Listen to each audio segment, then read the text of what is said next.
I'm Larry, and welcome to what is the first episode of the Sci-Fi Divide, where I'm reviewing different movies in the realm of science fiction and discussing little bits and pieces of why those movies are important to the genre and our culture as a whole. The first set of movies that I wanted to review is probably what I would consider to be the quintessential science fiction series of all time, and that being Star Trek. Now, because I'm only reviewing movies, I will not be reviewing the individual TV shows or their respective envisions, such as Next Generation or Voyager. I'm not going to be reviewing any of that.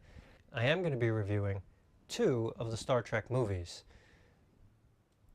The first one, the one that I like the most, that almost everybody agrees is the worst, almost because of the one I'm going to review. Surprisingly, 42% of people who saw this movie liked it, as opposed to Star Trek V, which only 25% of people liked, according to RottenTomatoes.com.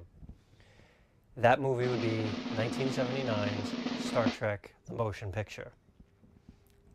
The second movie that I'll review today will be the one that almost everybody agrees is the best, but according to Rotten Tomatoes, is not the case, being beaten out by both Star Trek 2009 and Star Trek Into Darkness, is Star Trek II: The Wrath of Khan. Why discuss Star Trek: The Motion Picture? What's so important about it? In fact, most people have the same argument about that I hear over and over again. It's long, boring, and nothing happens. So why do I like this movie so much? First time I saw it, I was probably 7, and I recall not understanding what I saw. However, I was really encapsulated by V'ger, especially those scenes where they're going into V'ger, where the Enterprise was going into V'ger and everybody's looking at what by today's standards would be horrible special effects, but it's actually quite ethereal.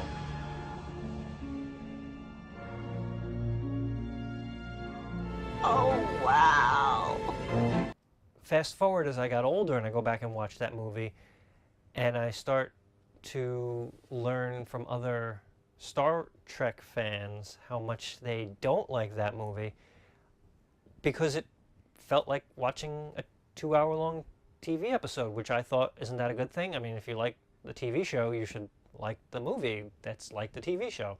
But I've since learned that's not the way people view this. What interests me is V'ger's quest to find his creator.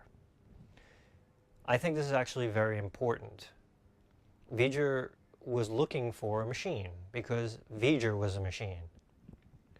This was a little hard for the crew of the Enterprise to understand. As I got older and started studying different religions, I found that one of the common threads in most religious mythology was the anthropomorphic depiction of gods. Most, and again, not all, gods have human-like characteristics. Now, there's some variation. Take like the Hindu and the Egyptian gods, but even they can still be considered anthropomorphic. For the most part, one head, 2 eyes, 2 ears, a nose, a mouth, a body, 2 arms, 2 legs. The body tends to be 8 heads tall, for the most part. Yes, I can definitely point to exceptions to these rules. But why would most cultures, through most of history, including present day, why would the gods look human-like? Now, we could point to the fact that, well, maybe, what they say in the Old Testament, that God made man in his own image. Well, that kind of makes sense.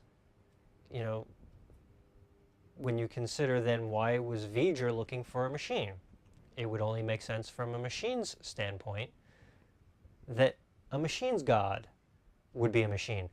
Take Transformers, for example, the second one, Revenge of the Fallen.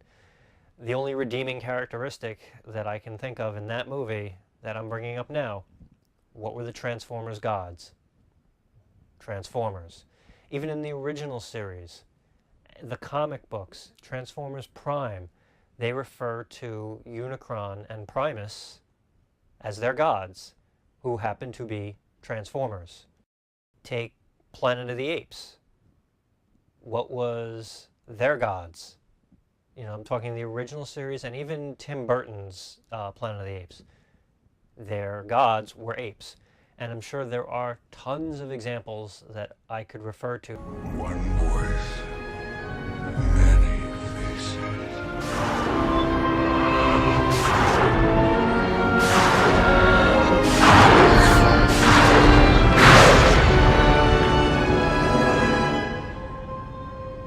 Does this better suit your expectations?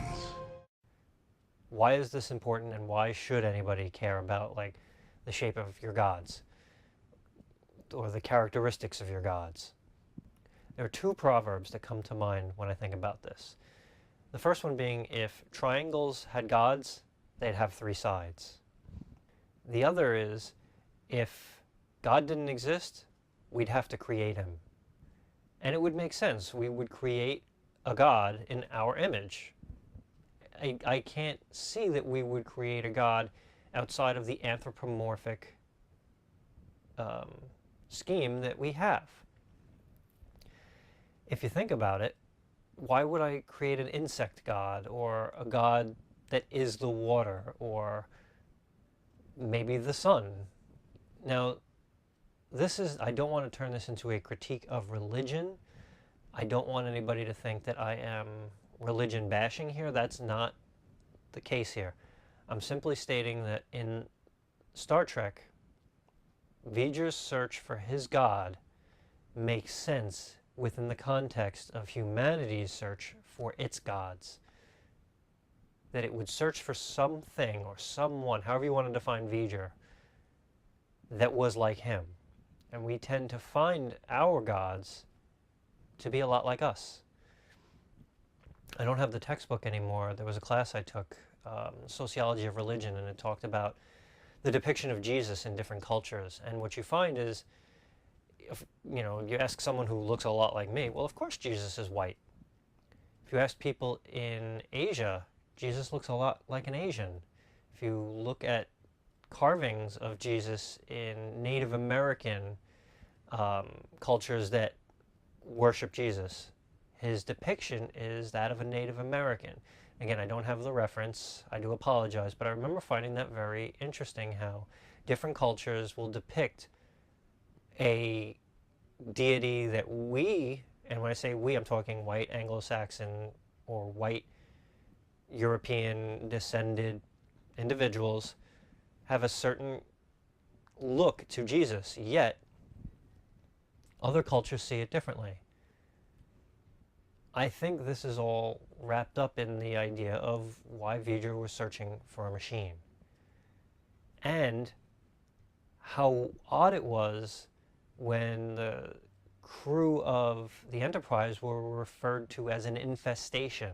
Normal functions of the carbon-based unit infesting USS Enterprise. They were not true life forms, the way we treat other animals. Well, of course, God is in our image. Why would it be in the image of an animal? They're not truly intelligent. They're not capable of worshiping.